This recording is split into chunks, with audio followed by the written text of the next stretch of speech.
Hello students, we are continuing the third chapter of history, the making of global world.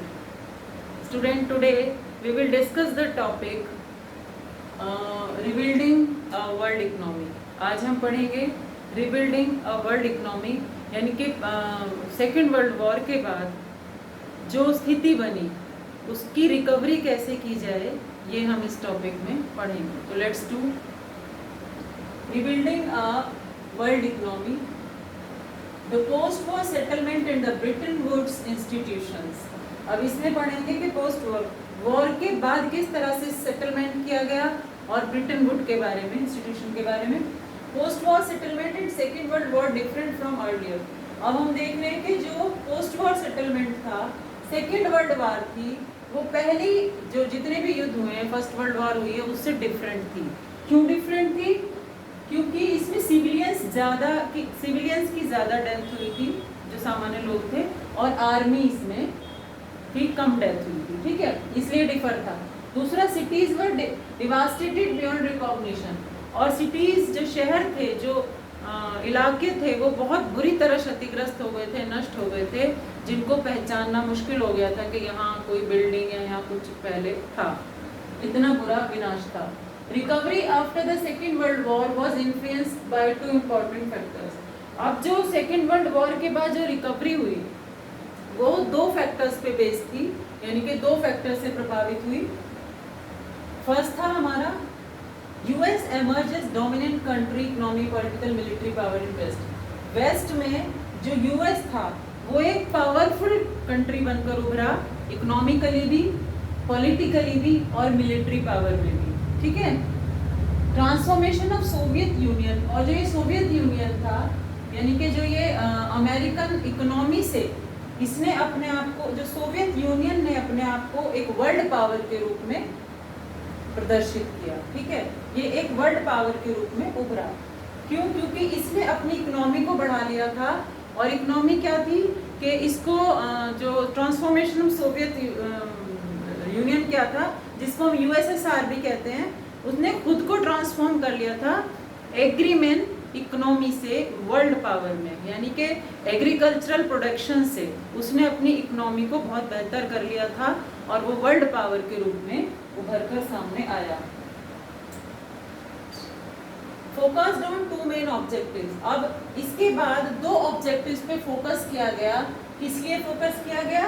Rebuilding करने के लिए, recovery करने के लिए. Presentation of economic stability and full employment in the industrial world. यानी कि क्या ध्यान दिया गया कि जो इकोनॉमी है, जो इकोनॉमिक स्टेबिलिटी यानी अर्थव्यवस्था को स्थिर रखना. और वो कैसे स्थिर रह सकती है? जबकि एम्प्लॉयमेंट मिले, इंडस्ट्रियल वर्ल्ड यानी कि इंडस्ट्रीज में काम बढ़ेगा, इंडस्ट्रियलाइजेशन होगा तो प्रोडक्शन बढ़ेगा, प्रोडक्शन बढ़ेगा तो लोगों को एम्प्लॉयमेंट मिलेगा, और एम्प्लॉयमेंट मिलेगा तो स्टेबिलिटी बनेगी, स्थिरता बनेगी.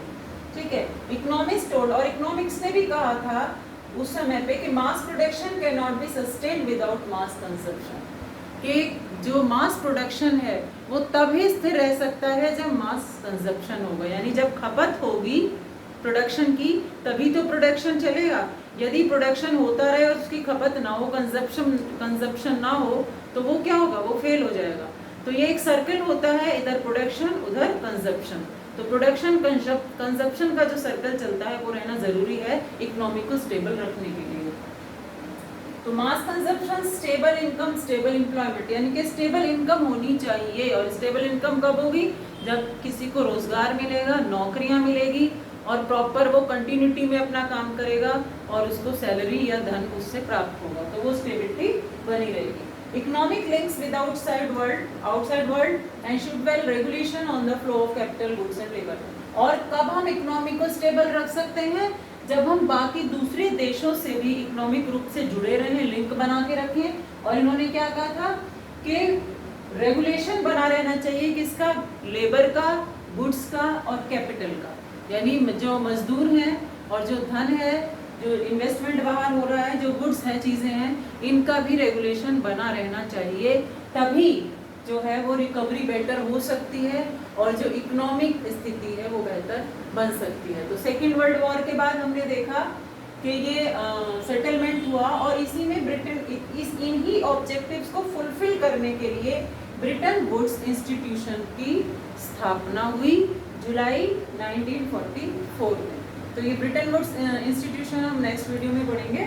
तो आज हमने यही पढ़ा कि जो रिबिल्डिंग वर्ल्ड इकोनॉमी थी उसमें यूएस अपने आप को एक विश्व शक्ति के रूप में उभार के लाया और किस तरह से उन्होंने क्या किया कि इकोनॉमिक स्टेबिलिटी बनाए रखनी ज़रूरी है, जिसके लिए इंडस्ट्रियलाइजेशन ज़रूरी है, जिसके लिए एम्प्लॉयमेंट लोगों को मिलेगा, रेगुलेशन कैपिटल गुड और लेबर का ज़रूरी है। Thank you.